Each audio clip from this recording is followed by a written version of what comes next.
Everyone, welcome back to our YouTube channel किताबों की पाठशाला। आज हम पढ़ने वाले हैं क्लास 12th की पॉलिटिकल साइंस के अध्याय 5 कांग्रेस प्रणाली, चुनौतियां और पुनर्स्थापना। ओके, ये जो वीडियो है ये इस चैप्टर का पार्ट 3 है। 1 और 2 ऑलरेडी अपलोड कर दिए गए हैं। ओके, जिसके लिंक आपको डिस्क्रिप्शन बॉक्स में मिल जाएंगे। तो चलिए इस चैप्टर को समझना शुरू करते हैं। सो फ्रेंड, देखो, सबसे पहले हमने पार्ट 1 देखा और उसमें हमने देखा कि किस तरीके से एक के बाद एक नए प्रधानमंत्री बनते जाते हैं। नेहरू, शास्त्री और फिर इंदिरा गांधी। और जब इंदिरा गांधी प्रधानमंत्री बन जाती है तो उसके बाद क्या होता है, ये हमने पार्ट 2 में देखा। तो जैसे इंदिरा गांधी प्रधानमंत्री बनती है, उनके सामने हमारा चौथा आम चुनाव आ जाता है। क्या होता है? चौथा आम चुनाव आ जाता है। अब चौथे आम चुनाव में इंदिरा गांधी को बहुत सारी समस्याओं का सामना करना पड़ता है और फिर इस चुनाव के जो परिणाम आते हैं वो भी इतने अच्छे नहीं आते हैं जितने अच्छे इससे पहले आ रहे थे, क्योंकि इस टाइम पे अब नेहरू जी भी नहीं रहते हैं। ओके, उनकी भी मृत्यु हो जाती है। देखो, हमने देखा कि 1967 के चुनाव के बाद केंद्र में कांग्रेस की सत्ता कायम रही। ठीक है, हमने यही देखा कि 1967 के जो चौथे आम चुनाव थे उनमें केंद्र में कांग्रेस की सत्ता रही, लेकिन उसे पहले जितना बहुमत हासिल नहीं हुआ। सही बात है, जो पहले जैसा बहुमत था वो अब कांग्रेस को नहीं मिल पाया। साथ ही अनेक राज्यों में पार्टी के हाथ से सत्ता जाती रही, यानी कि जो अनेक राज्य थे वहाँ पर जो कांग्रेस थी वो चली गई। अगर आपकी बुक में एक मैप है उसे देखोगे तो आप पाओगे कि पहले जो था पूरे भारत में, पूरे भारत में सिर्फ और सिर्फ कांग्रेस दिख रही थी। ओके, लेकिन 1967 के चुनाव के बाद बहुत कम इलाकों में कांग्रेस दिख रही थी। ओके, तो इससे अनेक राज्यों में कांग्रेस हार गई थी। सबसे महत्वपूर्ण बात यह है कि चुनाव के नतीजों ने यह साबित कर दिया कि कांग्रेस को चुनाव में हराया जा सकता है। अभी तक क्या हो रहा था, तीनों के तीनों आम चुनाव में, ओके, आपने पार्ट 2 में पढ़ा होगा ना, कांग्रेस का ही वर्चस्व था, ओनली ऑन कांग्रेस जीत रही थी। लेकिन इस चुनाव के नतीजे, 1967 के आम चुनाव के नतीजों ने यह प्रूफ दे दिया कि कांग्रेस को भी हराया जा सकता है। ओके, अब इससे क्या हुआ, कांग्रेस और इंदिरा के लिए गंभीर चिंतन का विषय था। जब इतनी हालत खराब होने लग जाए तो इंदिरा गांधी और कांग्रेस के लिए ये क्या हो गई, एक चिंता का विषय हो गई, एक समस्या उत्पन्न हो गई। ओके, लेकिन इंदिरा गांधी को असली चुनौती विपक्ष से नहीं, यानी कि दूसरी पार्टियों से नहीं, बल्कि खुद अपनी पार्टी के भीतर से मिली। कैसे? ऐसा माहौल था उस टाइम पर, इंदिरा गांधी को चुनौती विपक्ष से नहीं मिली, इतनी सी छोटी सी बात थी, लेकिन उससे बड़ी भी चुनौती उनकी पार्टी के भीतर मिली। अब उनकी पार्टी के भीतर किससे मिली?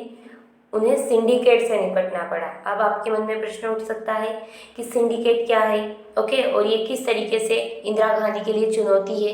चलिए इसको समझते हैं। ओके, आगे बढ़ते हैं। देखो, इंदिरा बनाम सिंडिकेट। ओके, इंदिरा और सिंडिकेट। अब सिंडिकेट क्या है? देखो, सिंडिकेट कांग्रेस के भीतर ताकतवर और प्रभावशाली नेताओं का एक समूह है। क्या है?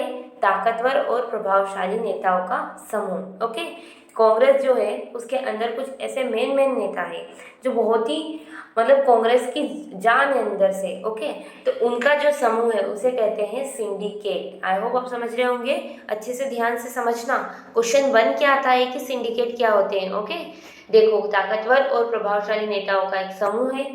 इस समूह के नेताओं का पार्टी के संगठन पर नियंत्रण था, यानी कि ये जो समूह होता है इसका पार्टी पर क्या होता है? कंट्रोल होता है, नियंत्रण होता है। ओके, सिंडिकेट के अगुवा मद्रास प्रांत के भूतपूर्व मुख्यमंत्री और कांग्रेस पार्टी के अध्यक्ष रह चुके के कामराज थे। यानी कि जो ये सिंडिकेट थे, इनके जो सबसे प्रमुख थे, ओके, जो सबसे मेन नेता थे इनमें, वो कौन थे? के कामराज। ओके, के कामराज थे। ये कहाँ के? मद्रास प्रांत के मुख्यमंत्री थे। ओके, और ये कांग्रेस पार्टी के अध्यक्ष भी थे। ओके, तो ये के कामराज सबसे महत्वपूर्ण थे। इनके कामराज ने ही क्या किया था, स्कूली बच्चों को दोपहर का भोजन देने की योजना लागू की थी। ओके, ये याद रख लेना, बिकॉज यहाँ से छोटा सा एमसीक्यू बन सकता है कि स्कूली बच्चों को भोजन देने की जो योजना है वो किस नेता ने लागू की थी। तो आप कह सकते हैं के कामराज ने। ओके, किसने, के कामराज ने। और ये कांग्रेस पार्टी के अध्यक्ष थे और सिंडिकेट के सबसे प्रमुख नेता थे।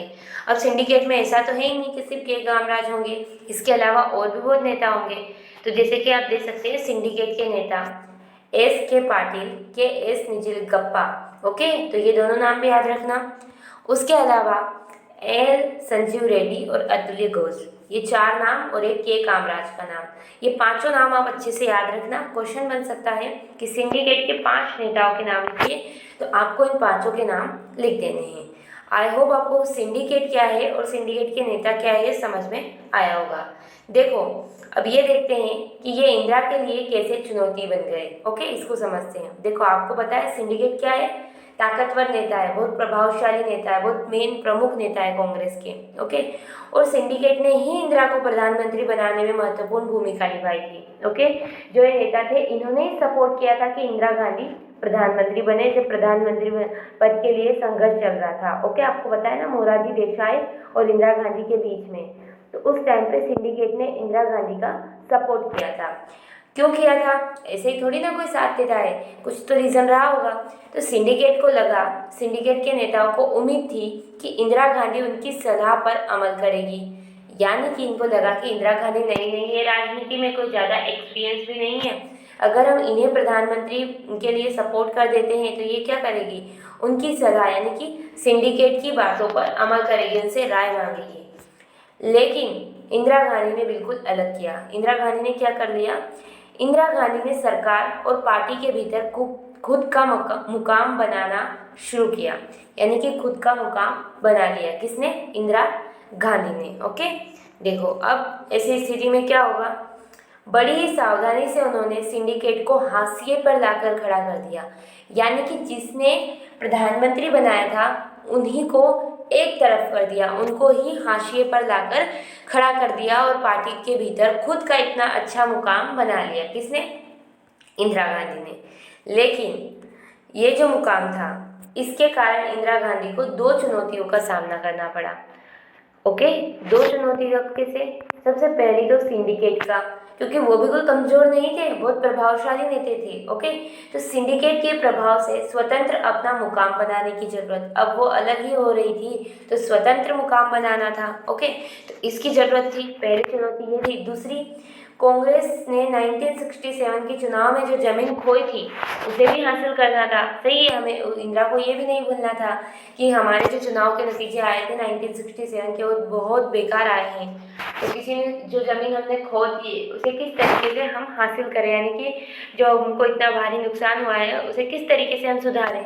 तो ये कांग्रेस और इंदिरा के सामने 2 बड़ी चुनौतियाँ आ गई, लेकिन हम इंदिरा गांधी की ही चुनौतियाँ कहेंगे क्योंकि कांग्रेस के भीतर सिंडिकेट भी थे और उनसे भी तो इंदिरा को चुनौती थी, इसलिए। ओके, तो अब कांग्रेस के सामने 2 बड़ी चुनौतियाँ आ गई।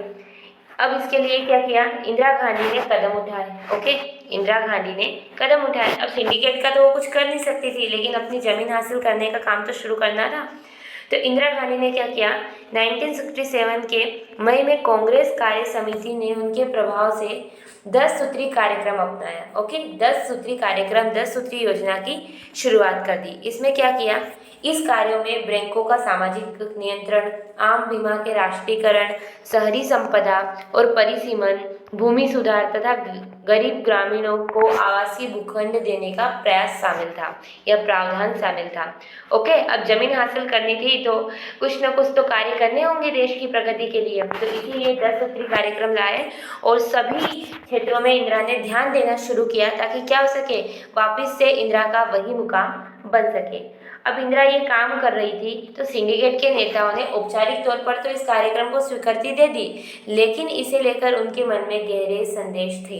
यानी कि वो कांग्रेस में थे, अभी तो सिंडिकेट कांग्रेस में ही है और इंदिरा भी कांग्रेस में है, तो ऊपर ऊपर से उन्होंने हाथ बोल दिया कि हाँ अच्छा कार्यक्रम है ऐसा वैसा, लेकिन मन में क्या था, संदेह थे, शंका थी। ओके, अब ऐसा था तो अब क्या होगा, अब आया राष्ट्रपति का चुनाव, यानी कि 1969 राष्ट्रपति पद का चुनाव। अब ये चुनाव होता है और इस चुनाव में सिंडिकेट और इंदिरा गांधी के बीच के गुटबाजी 1969 के राष्ट्रपति पद के चुनाव के समय खुलकर सामने आ गई। लेकिन जो ये चल रहा था पूरा का पूरा सिस्टम कि भैया इंदिरा अलग जा रही है, सिंडिकेट अलग जा रहे हैं, ओके, दोनों चीज़ें अलग अलग जा रहे हैं, दोनों नेताएं, तो ये जो गुटबाजी थी ये 1969 के राष्ट्रपति पद के चुनाव में लोगों के सामने खुलकर आ गई थी। ओके, अब कैसे खुलकर आ गई थी, कैसे क्या हुआ था राष्ट्रपति पद का चुनाव, चलिए इसको समझते हैं। देखो क्या हुआ था,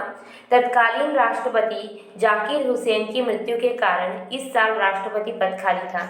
उस टाइम के जो तत्कालीन राष्ट्रपति थे उनकी मृत्यु हो गई थी, जाकिर हुसैन।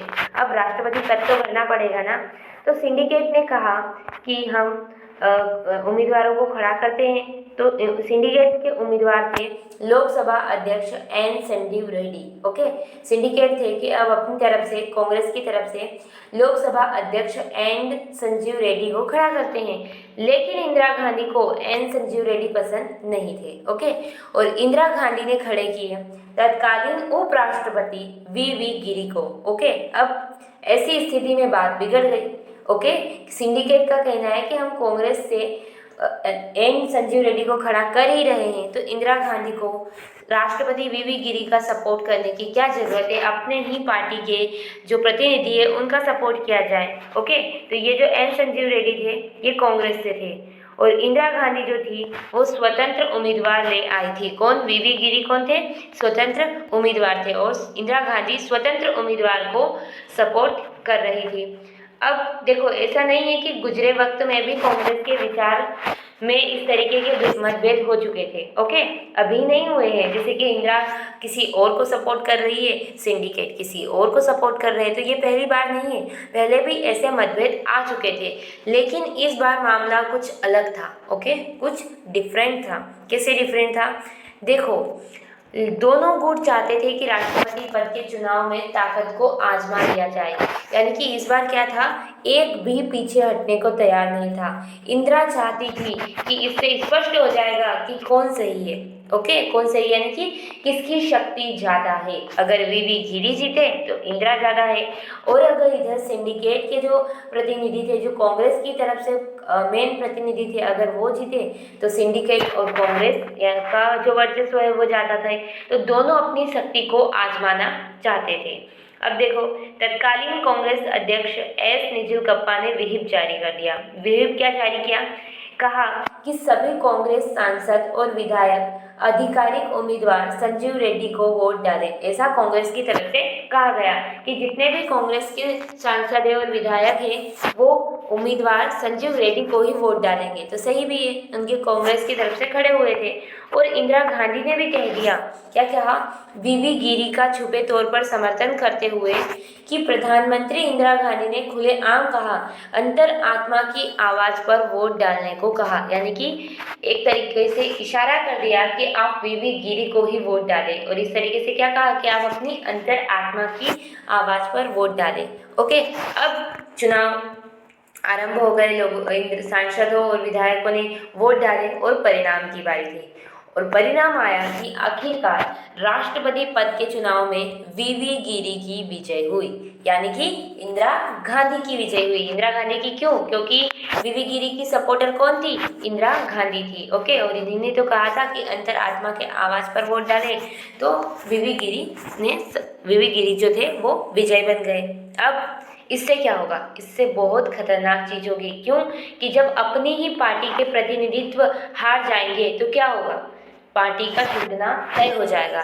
यानी कि कांग्रेस पार्टी के आधिकारिक उम्मीदवार की हार से पार्टी का टूटना तय हो गया। ओके, कांग्रेस अध्यक्ष ने प्रधानमंत्री को ही अपनी पार्टी से निष्कासित कर दिया। जो अब जो कांग्रेस अध्यक्ष थे वो निजुलकप्पा बन चुके थे, तो उन्होंने क्या किया, प्रधानमंत्री को ही यानी कि इंदिरा गांधी को ही कहा कि आपको हम अपनी पार्टी से निष्कासित करते हैं, बाहर निकालते हैं। अब क्या कर दिया, प्रधानमंत्री को बाहर निकाल दिया। पार्टी से निष्कासित इंदिरा गांधी ने कहा उनकी पार्टी ही असली कांग्रेस है। इंदिरा गांधी भी क्या कम पड़े? नहीं ना, उन्होंने कह दिया कि हमें पार्टी से निकाल रहे हो। हम बोलेंगे कि हमारी कांग्रेस ही, हमारी जो पार्टी है वही क्या है? असली कांग्रेस है। और इस तरीके से कांग्रेस का विभाजन हो गया। ओके, कांग्रेस दो भागों में बट गई। एक थी कांग्रेस ऑर्गेनाइजेशन, दूसरी थी कांग्रेस रिक्विजिनेशन। ओके, अब कांग्रेस ऑर्गेनाइजेशन क्या थी? कांग्रेस ओ, और कांग्रेस रिक्विजिशनिस्ट क्या थी? कांग्रेस आर। अब जो ये कांग्रेस ओ थी, ओके, ये क्या थी? पुरानी कांग्रेस थी। ओके, जो पुरानी कांग्रेस का मतलब है सिंडिकेट के नेताओं वाली। और जो ये कांग्रेस आर है, ये क्या थी? नई कांग्रेस, जिसको असली कांग्रेस भी कहा जाता है और पुरानी कांग्रेस को नकली या पुरानी कांग्रेस भी कहा जाता है। ओके, तो इसे नई कांग्रेस और इसे पुरानी कांग्रेस कहा जाता है। इन दोनों दलों को क्रमशः पुरानी कांग्रेस और नई कांग्रेस भी कहा जाता है। तो इस तरीके से कांग्रेस दो भागों में बट गई और इंदिरा गांधी ने इस लड़ाई को क्या किया? एक विचारधारात्मक लड़ाई के रूप में पेश किया। पार्टी की इस टूट को क्या कहा? कि ये विचारधाराओं की लड़ाई है। विचारधाराओं की लड़ाई कैसे है? उन्होंने कहा ये समाजवादी और पुरातनपंथी, गरीबों के हिमायती और अमीरों के तरफदार के बीच की लड़ाई है, ऐसा उन्होंने करार दिया। ओके, देखो, तो इस तरीके से कांग्रेस का पूरा विभाजन हो गया। चलिए अब समझ लेते हैं, जो मैंने पूरी की पूरी आपको स्टोरी समझाई ना, कि किस तरीके से इंदिरा के सामने चुनौतियाँ आती है, सिंडिकेट से निपटना पड़ता है, उसको बिल्कुल समराइज कर लेते हैं शॉर्ट में। ओके, फटाफट से कर लेंगे। देखो, इंदिरा गांधी प्रधानमंत्री बनी। ओके, और प्रधानमंत्री बनाने में किसकी भूमिका थी? सिंडिकेट की भूमिका थी। अब इंदिरा गांधी ने क्या कर लिया? पार्टी के भीतर स्वयं का मुकाम बना लिया, जिससे क्या हुआ? इंदिरा गांधी और सिंडिकेट में मनमुटाव आ गया। मनमुटाव से क्या हुआ? ये मनमुटाव राष्ट्रपति पद के जो चुनाव हो रहे थे उनमें उभर कर सामने आ गया, यानी कि लोगों को सामने दिखने लग गया। क्यों? क्योंकि दोनों ने पृथक पृथक उम्मीदवार खड़े कर दिए थे। इंदिरा और सिंडिकेट के अलग अलग उम्मीदवारों का समर्थन किया। इससे क्या हुआ? कांग्रेस के जो आधिकारिक उम्मीदवार थे उनकी हार हो गई और स्वतंत्र उम्मीदवार की जीत हो गई, यानी कि जिसको इंदिरा ने सपोर्ट किया था वो नेता जीत गए। इससे क्या हुआ? कांग्रेस का विभाजन हो गया इस कारण। ओके, और कांग्रेस के दो टुकड़े हो गए, कांग्रेस ओ और कांग्रेस आर। इस तरीके से ये पूरा की पूरी स्टोरी थी। आई होप आपको समझ में आ गई होगी। तो यहाँ से काफ़ी क्वेश्चन बनने वाले हैं, उसको मैं लास्ट में बताऊंगी। ओके, आज के प्रश्न के अंतर्गत अभी एक और महत्वपूर्ण टॉपिक पढ़ लेते हैं जो काफ़ी इंपॉर्टेंट है, जिससे क्वेश्चन आता है। उसका नाम है पीवी पर्स की समाप्ति। ओके, तो देखते हैं पीवी पर्स क्या है। देखो, क्या था कि आज़ादी के बाद देशी रियासतों का विलय भारतीय संघ में करने से पहले सरकार ने यह आश्वासन दिया था। आपको पता है ना, आज़ादी के बाद जो देशी रियासतें थी, ओके, कितनी देशी रियासत थी ये मेरे को कमेंट में बताना, उनका क्या करना था? भारत में विलय करना था। इसलिए सरकार ने देशी रियासतों को एक आश्वासन दिया। क्या दिया? कि देशी रियासतों के तत्कालिक शासन परिवारों को निश्चित मात्रा में निजी संपदा रखने का अधिकार है। यानी एक निश्चित मात्रा में आप निजी संपदा, खुद की संपदा, खुद की जमीन जायदाद रख सकते हैं। और सरकार की तरफ से आपको कुछ विशेष भत्ता देने को भी कहा कि हम आपको आप चूँकि शासक परिवार से, इसलिए आपको एक विशेष भत्ता भी दिया जाएगा। ऐसा शुरुआत में जो थे भारतीय विलय संघ कराने के लिए सरकार ने कहा। अब यह दोनों, यानी कि निजी संपदा और भत्ता, इस बात का आधार मानकर तय की जाएगी कि जो रियासत है उसका विस्तार और उसकी क्षमता कितनी है। जितनी बड़ी रियासत होगी उतना अधिक भत्ता मिलेगा। और इसी व्यवस्था को क्या कहा गया? पीवी पर्स कहा गया। आई बात समझ में? क्या कहा मैंने? कि जब आज़ादी मिली हमें, तो हमें सारी की सारी रियासतों को भारत में विलय करना था। तो भारत में विलय करने के लिए, भारतीय संघ में विलय करने के लिए शासक परिवार और उनकी रियासतों को कहा कि हम आपको कुछ विशेष भत्ता देंगे। ओके, और निजी संपदा भी आपको रखने का अधिकार है। तो ये दोनों बातें कही गई। अब इन दोनों बातों का आधार यही था कि जितनी बड़ी रियासत होगी और उस रियासत के राजस्व तथा उसकी जितनी क्षमता होगी, उसके आधार पर आपको भत्ता दिया जाएगा। इसी व्यवस्था को कहा गया प्रीवी पर्स कहा गया।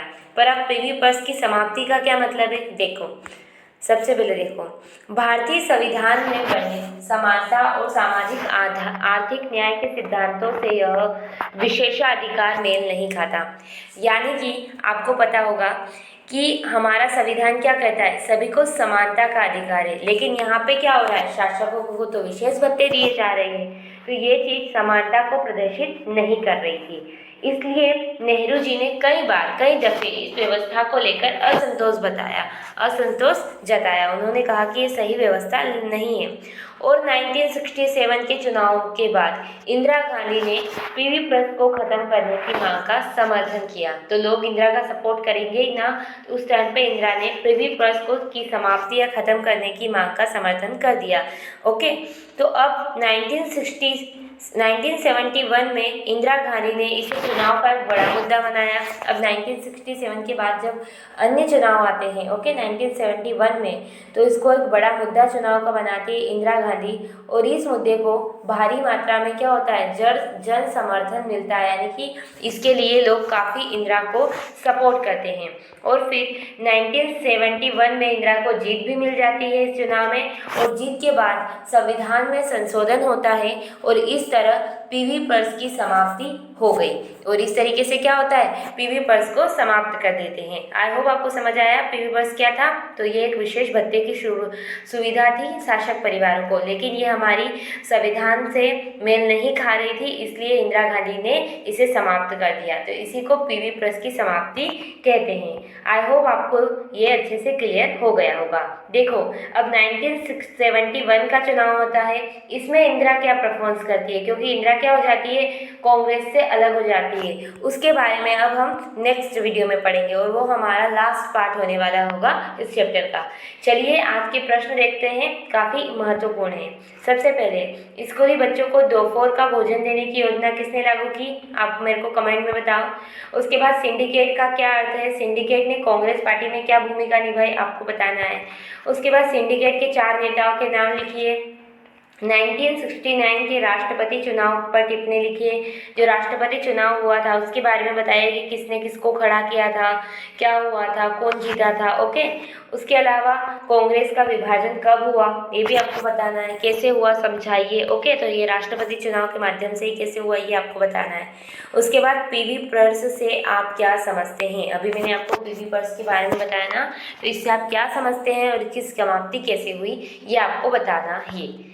तो मुझे उम्मीद है ये वीडियो आपको अच्छा लगा होगा। अगर वीडियो अच्छा लगा हो तो प्लीज़ वीडियो को लाइक करिए, शेयर कीजिए एंड अपने फ्रेंड के साथ, और साथ में हमारे चैनल को सब्सक्राइब कीजिए। धन्यवाद।